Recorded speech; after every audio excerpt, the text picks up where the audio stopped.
नमस्कार दोस्तों। और आज की इस कहानी का नाम है दहेज। जैसे ही रोहन घर में घुसा तो माँ के चीखने की आवाज आ रही थी। ओ, फिर सामत आ गई नेहा कि लगता है आज फिर कोई गलती कर दी उसने। क्या हुआ माँ, क्यों लाल पीली हो रही हो? इतना बुरा लगता है आपको? चीखने की आवाज घर से बाहर तक जाती है। ये बात आप अपनी बीवी को समझा।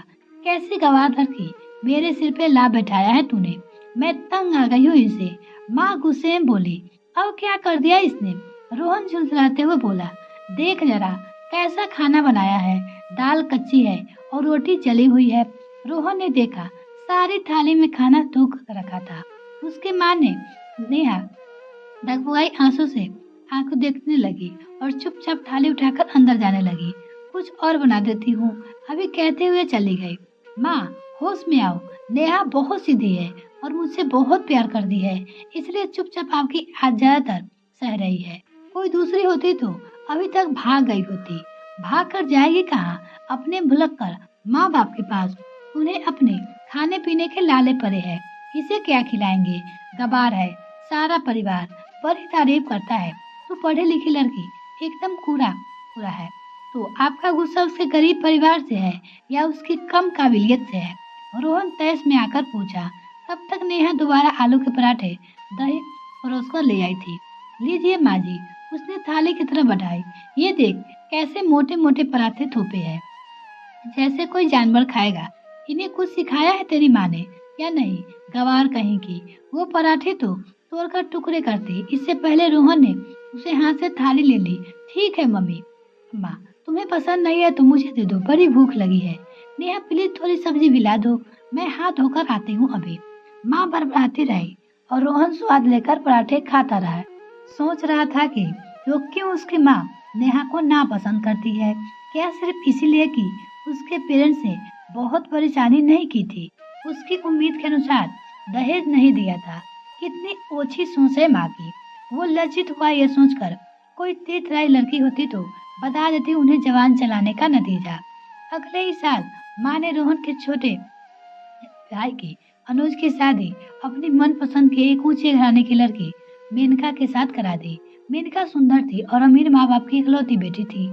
खूब दान दहेज लेकर आई थी संग में। माँ की खुशी का ठिकाना न था। अपनी सहेलिया के आगे दिन रात प्रदर्शन करती। कभी उसके लाए गहने का जिक्र होता तो कभी उसके घर से आए तोहफे का।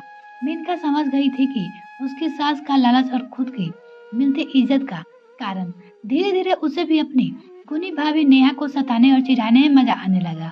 वो शुरू में सास का साथ देती, अब वो नेहा की बुराई करती। वो आग में घी डालती और मजा लेती, लेकिन जल्दी वो खुद अपनी सास को वो नियंत्रण करके रखने लगी। उसने यही दिखा था कि यह सब उसके सास गुस्से होने लगे। उसके आगे कोई महंगी चीज मुंह पर मारो और उसकी बोलती बंद कर दो। दिन और बढ़े तो उसकी जुबान भी खुलने लगी। वो आए दिन अपनी सास को ही खरी खोटी सुना देती। उसकी सास अक्सर नेहा को डांटती थी। जब भी कोई बच्चा बीमार होता तो नेहा उसे रोहन को पकड़ाती और झट से कहती, हमारे 10 बच्चे हुए हैं, हमने कभी तुम्हारे ससुर जी को परेशान नहीं किया। आजकल की औरतों को देखो, हर बात पे पति की हेल्प चाहिए। एक दिन उसी तर्ज में मुनका का भी डांटने लगी। मिनका का गुस्सा 7वें आसान पे पहुंच गया। अम्मा जी, मुझे नेहा भाभी समझने के भूल मत करना आप, और मैं घर की ईंट से ईंट बना दूंगी। अगर किसी ने मुझ पे पंगा लिया या मुझसे कुछ भी कहा तो जानती नहीं 3 गाड़ी भरकर सोना लाई थी और अपने मायके से। रोहन की माँ सख्ते में आ गई। उसे आज तक सुनाने की आदत थी, उसने नहीं सुने। उसने घूर कर छोटी बहू को देखा। मिनका चिल्लाई, ज्यादा घूरिए मत। अनुज से कहकर आज ही मैं अलग घर में रहूंगी। यहाँ तो अजीब गवार लोग हैं, जीने नहीं देते चैन से। पैर पटकती वो कमरे से बाहर गई। रोहन की माँ, आप पहली बार एहसास हुआ कि किसी को गवार कह देना कितना सरल होता है, पर खुद के लिए गवार सुनना उतना ही अपमानजनक होता है। वो इतने वर्षों से नेहा को गवार कूड़ा बेवकूफ कहती रही, उसके कभी पलट कर जवाब नहीं दिया। कितनी शांत और सहनशील वो है। एक ये लड़की, कल की आई लड़की, उनके एक बार के गुस्सा करने पर भड़क गई। उन्होंने खुद को गलती महसूस किया और फिर निश्चित मन से आज से वो ध्यान रखेंगे कि बहुओं से कैसे बोलना है। अपनी इज्जत माई अपने हाथ में ही होता है। अगर दूसरे से लेनी है तो पहले खुद संयमती और शिष्टा व्यवहार से करें, तभी आपको वो जीत मिलेगी। बड़ी बहू नेहा गवार नहीं, बल्कि सचमुच हीरा है, जिसे संभाल कर रखने की जरूरत है उन्हें। यह कहानी आपको कैसी रही कमेंट सेक्शन में लिखना ना भूलें। इसी तरह कहानी सुनने के लिए जुड़े रहे हमारे साथ। तब तक के लिए धन्यवाद दोस्तों। अगर मेरे चैनल को अभी तक सब्सक्राइब नहीं किया तो प्लीज मेरे चैनल को जल्दी से सब्सक्राइब कीजिए।